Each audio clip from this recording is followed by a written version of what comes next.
People vanished in Redwood Bend before, but never like this. A man speaking through his apartment door 1 minute and gone the next. No exit, no sound, no struggle. It didn't make sense. And whoever was behind it wanted Detective Cole Harding to notice. Harding stepped inside the small apartment just after sunrise. Fog pressed against the windows like a restless animal. The officers moved aside. They knew he preferred silence while he read a scene. The place was ordinary: bookshelf, coffee mug, jacket on a chair, except for one object. On the desk lay a sheet of graph paper, aligned perfectly with the edge, a geometric diagram drawn with unnatural exactness. The page looked like it belonged in a laboratory, not a cluttered apartment. Officer Lang cleared her throat. Neighbor says Professor Mercer told him. 1 minute, then closed the door. When no one answered after 3, he called us. Window locked. No way out. Harding crouched beside the desk, tilting the paper. This wasn't here earlier, Lang nodded. Colleague swears the desk was empty. Harding's eyes swept the room again, angles of furniture, dust shifts, footprints. A stage set by someone who cared about details, but not quite enough. Footsteps approached. Emily Slate, reporter, nuisance, and the sharpest observer in town outside of Harding himself, stepped in. Well, she said, glancing at the diagram, that's not exactly subtle. Harding didn't look up. Subtlety wasn't the goal. You see something. He tapped the edge of the graph paper. Mercer was right-handed, but whoever placed this favored the left side. He shifted the sheet under the light. Tiny erasure streaks crossed the lines, precision interrupted. Someone corrected the drawing.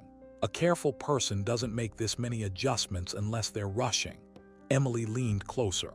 So the diagram is the intruder's, not Mercer's. Exactly. 2 officers guided in the neighbor, trembling as he repeated the same story. Harding listened, watching micro-expressions. Honest fear, no deception. When they left, Emily folded her arms. Feels like a message. It is, Harding said, and it's the first move. His phone buzzed, blocked number, he answered. A cold, steady voice. Detective Harding, you took longer than expected. Precision matters, I trust you'll keep up. The line cut. Emily stared. That was him. Yes, Harding said. He called you directly. He wanted to confirm I saw his work. Emily's voice dropped. What kind of person kidnaps someone from a sealed room and leaves math homework? Harding slipped the paper into an evidence sleeve. Someone who believes he's smarter than everyone else. He scanned the room one more time, then headed for the door. Emily, he said, this wasn't a disappearance. She swallowed. Then what was it? A demonstration. Detective Cole Harding spent the morning dissecting the diagram left on Mercer's desk. Every line, every erased fragment, every microscopic hesitation told him more about the intruder than fingerprints ever could. Whoever drew it worked fast, but with the arrogance of someone who believed speed didn't diminish accuracy. Emily Slate slipped into his office without knocking.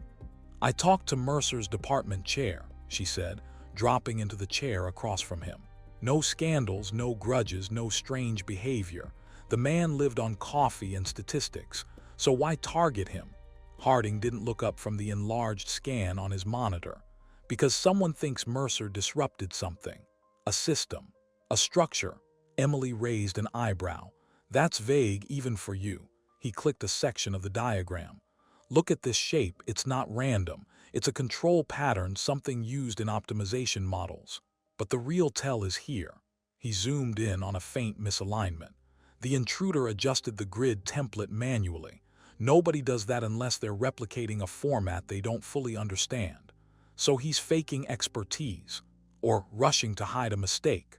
Before Emily could respond, Officer Lang entered carrying an evidence bag. Inside was a cream-colored envelope stamped with yesterday's mail. Found in Mercer's mailbox, Lang said. Typed message inside. Harding slid out the note. One sentence centered too neatly. Those who break the sequence must be removed. Emily exhaled. Typed. No fingerprints, clean. Too clean, Harding said. This layout matches old mathematical journal typesetting, a tool only a few people still use. Lang crossed his arms. So our guy's a mathematician, or pretending to be one. Harding lifted the paper toward the light.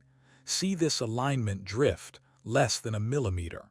A real precision expert wouldn't allow it. Emily tapped her finger on the desk. This feels rehearsed, like he's imitating a style. Harding nodded. Exactly. Lang cleared his throat. We rechecked missing persons this month.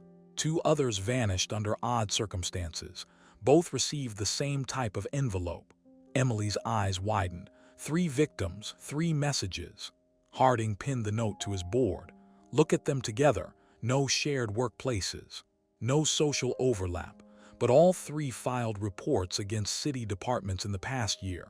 Emily blinked. So that's the connection, not personal, bureaucratic. He's monitoring city data, Harding said. Maybe works inside it.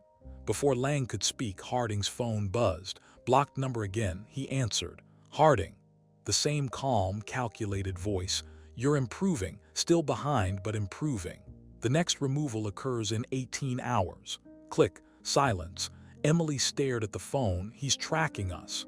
No, Harding said, grabbing his coat. He's provoking us and giving us a deadline. Lang ran a hand down his face.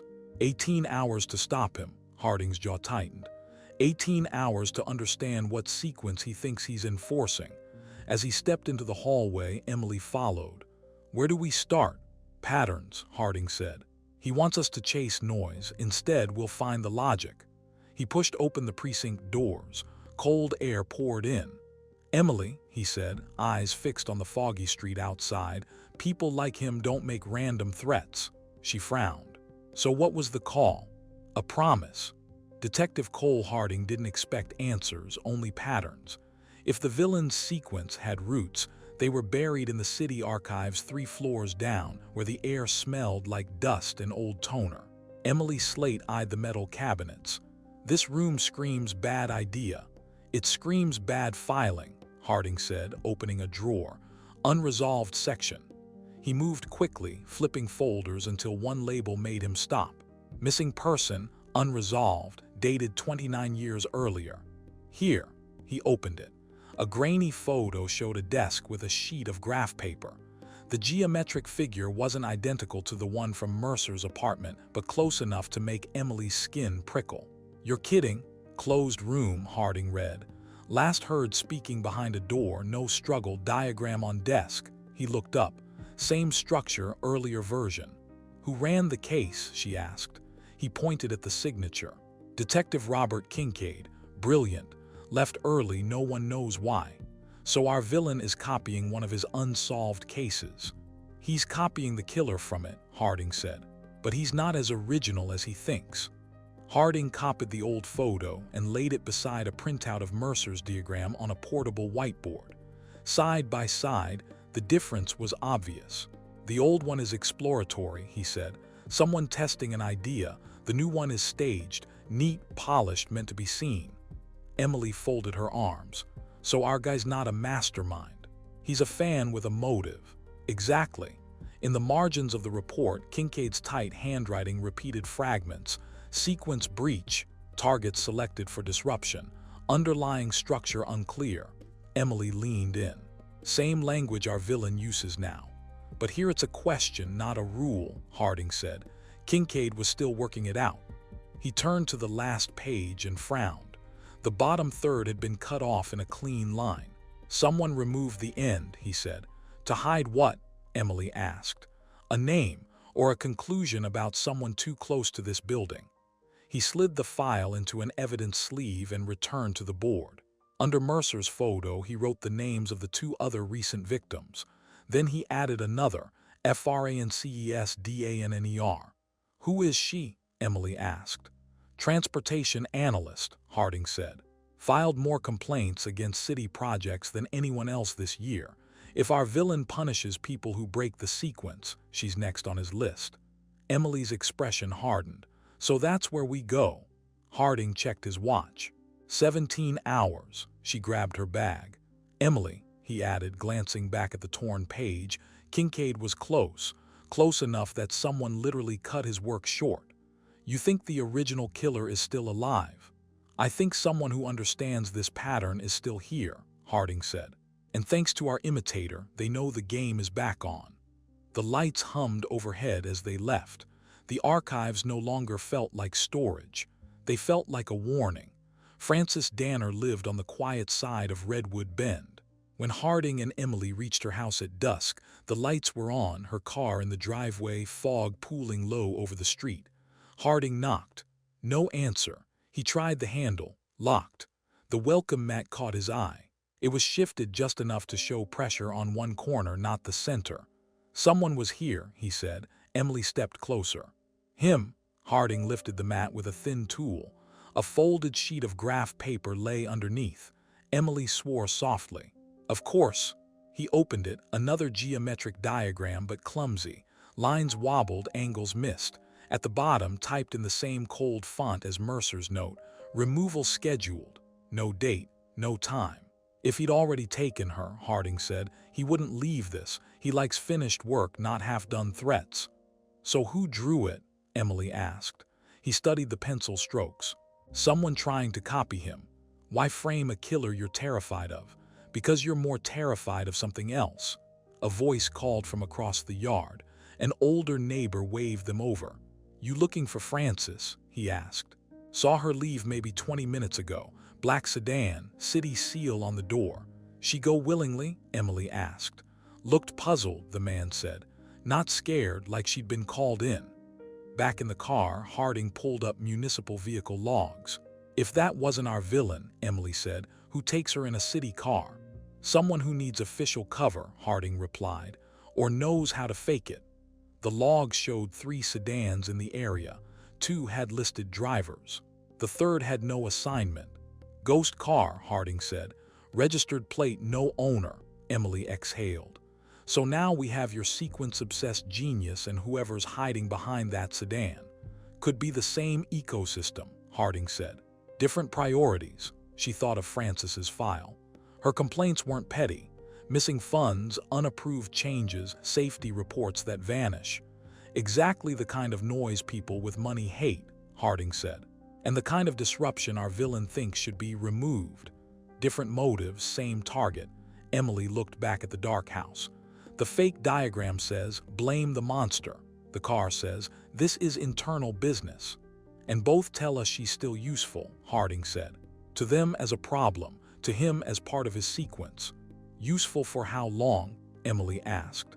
Until one side decides she's not leverage. He sealed the imitation diagram in an evidence bag. He's not going to like someone stealing his design, Emily said. No, Harding replied. He'll see it as contamination. And when he cleans it up, we watch who disappears next, Harding said, starting the engine. Fog closed over the street as they pulled away. Where now? Emily asked. Transit contracts, oversight boards, Harding said. Anywhere a missing analyst makes everyone's life easier. Harding and Emily spent the night tracking every thread tied to Frances Danner. Her reports weren't simple complaints, they were warnings. Budget gaps, altered metrics, route changes that made no mathematical sense. Someone had been rewriting the city's transit data as if building a pattern visible only to them. Emily skimmed another spreadsheet. Half these adjustments are useless on their own. Not useless, Harding said. Misleading, someone's hiding a structural shift. She frowned. But why would our villain care about transit data? He's obsessed with order, not bus routes. Systems overlap, Harding said. He thinks in sequences. If someone disrupts one, it affects the others. Emily rubbed her forehead. So Frances found a disruption he didn't approve of, and someone else wanted to bury it. Harding pinned her reports to a temporary board in the conference room. Lines of ink connected dates, incidents, revised numbers. The fake diagram outside her house, Emily said. That was someone trying to make the villain take the blame. Exactly, Harding replied. They needed her gone before she exposed whatever this is, but they didn't want to be the ones responsible. Emily nodded slowly. So they borrowed the monster's signature. Harding paused on a cluster of notes near the bottom of the board. Here, he said, 3 route changes that never went operational, all tied to the same oversight manager. Grant Weller, Emily blinked. I know that name. He's been in the city's advisory circles for decades. Too quiet, too clean, Harding said. His record has no anomalies. That's the anomaly. Before Emily could answer, Harding's phone buzzed. Blocked number, he answered. Harding. The villain's voice was calm, almost amused. You're losing time. The woman is no longer in the city. Emily's eyes widened. You didn't take her, Harding said. I would never outsource, the villain replied. But your imitators made a mess. A false diagram, embarrassing. Where is she? Harding demanded. That depends on whether you understand the structure. She was removed by people who fear exposure, not order. Why help me? Harding asked. Because they interfere with my sequence, the villain said. And because you're the only one who can differentiate noise from design. The line went dead. Emily stared at Harding. He's giving you clues now. He's eliminating competition, Harding said, and he wants credit for being the sharper blade. Emily paced. So Weller and whoever's backing him took Frances. And now your villain wants us to find her before they, or he, removes her, Harding finished. Harding pulled up city travel logs. One entry stood out. An unregistered transport leaving the city 15 minutes after Danner was taken. Emily leaned in. Destination. A contractor facility on the outskirts, Harding said. Weller's name appears on 3 reports tied to it. Emily grabbed her coat. We go now. But Harding hesitated at the doorway, looking back at the evidence board. What? Emily asked. The villain didn't warn us out of generosity, Harding said. He wants us to clear the imitators off the board.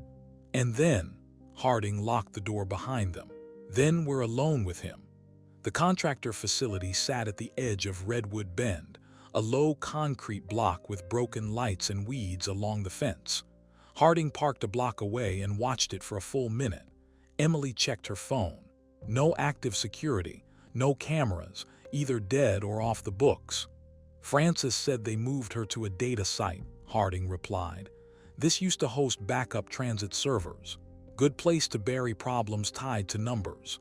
The front door hung slightly open. Too easy, Emily murmured. Too staged, Harding said. Inside, dust-coated empty desks and dark monitors. At the back, a narrow stairway led down. Server bay, Emily said. Only room that locks from the outside, Harding replied. The air cooled as they descended. At the bottom, dead server racks formed a corridor. At the end sat Frances Danner, tied to a chair, eyes wide but conscious. Emily stepped forward. Harding caught her sleeve. Wait. He swept his light across the floor. One set of fresh footprints in, none out. Someone wanted us to find her and be gone before we did, he said. They approached. Emily removed the gag. Frances, Harding said, who brought you here? Weller, she rasped. And another man, they argued the whole drive, said I'd seen too much, said if they didn't act, he would. The man with the diagrams, Emily said. Frances nodded. They got a message. They weren't afraid of charges, they were afraid of him. Harding cut the rope. Where did they go? To destroy records, she said. I copied some. They're here. She nodded at a lockbox under the chair. Inside, printouts showed transit routes. Highlighted segments built a repeating pattern. Emily skimmed them. These changes make traffic worse on purpose. They create pressure points, Harding said. Delays you can trigger when you need leverage. His phone vibrated. Blocked number. Harding. The villain's voice slid through, calm as ever. Efficient, I expected no less. You didn't take her, Harding said. No, your imitators did. Crude men terrified of exposure. Are you going after them? Already correcting the error. Contamination must be removed. If you kill them, we lose context, Harding said. You don't need context, the villain replied. You need contrast. When they're gone, you'll see my work clearly. The call ended. Emily stared. He's doing our job his way. Harding tucked the printouts under his arm. He's pruning the tree. We're just allowed to watch. They helped Frances up the stairs and out into the fog. Sirens wailed somewhere back toward the city. That him? Emily asked. No, Harding said, eyes on the distant glow. That's Weller learning he was never the smartest man in the room. His phone buzzed again. A text, 1 piece removed, 2 remain. Emily swallowed. 2. He's counting players, Harding said quietly. And he's not done yet. Detective Harding knew the villain wouldn't disappear. Men like him treated the final act as a stage. His message, to remain, wasn't a threat. It was positioning. Emily paced beside him in the empty briefing room. He'll go after Weller's partner next. And after that, Harding said quietly, he comes for the last variable. Emily understood. An officer entered with a sealed envelope addressed to Harding. Inside, another perfect diagram. Under it, final removal imminent. Find the location. Harding compared the angles with Francis Danner's rescued spreadsheets. Each manipulated transit route formed a triangle. Every prior victim lived at a vertex. The final untouched point lay at the old observatory on Ridge Hill. That's where he'll finish it, Harding said. They drove through thinning fog. The observatory loomed like a cracked dome. Inside, a single lamp lit the center of the chamber. Under it stood the villain, posture straight, expression calm. "Detective Harding," he said, almost warmly. "You solved the sequence." Harding glanced toward the corner. Weller's partner lay unconscious but alive. "You corrected another piece," Harding said. "That's what this is to you, not people pieces." The villain didn't deny it. Clarity demands removal of flawed elements. "You misread everything," Harding replied. Kincaid wasn't marking targets. His notes were projections for a data collapse. "You turned a warning model into doctrine." A tiny flicker crossed the villain's face. "You killed people who weren't destabilizing the city," Harding continued. "Francis wasn't breaking the sequence, she was exposing corruption. You attacked the structure, not the threat." Emily stepped closer. "You weren't enforcing order, you were sabotaging it." The villain's jaw tightened. "No, I restored balance." "You destroyed it," Harding said, "because you only understood the surface of Kincaid's work." Silence pressed in. The villain reached slowly into his coat. Harding moved faster. He twisted the villain's wrist, slammed him down, and locked cuffs with a clean click. The villain didn't fight. He only looked up at Harding with a strange disappointment. "You were the only mind worth engaging." "That's your mistake," Harding said. "This city runs on people, not equations." Sirens climbed the hill. Emily let out a breath she'd been holding. "We finally got him." Harding picked up the last diagram from the floor. Its lines were perfect and completely meaningless now. "Sequence is over," he said. They stepped outside just as dawn cut through the fog, imperfect and alive. Everything the villain never understood.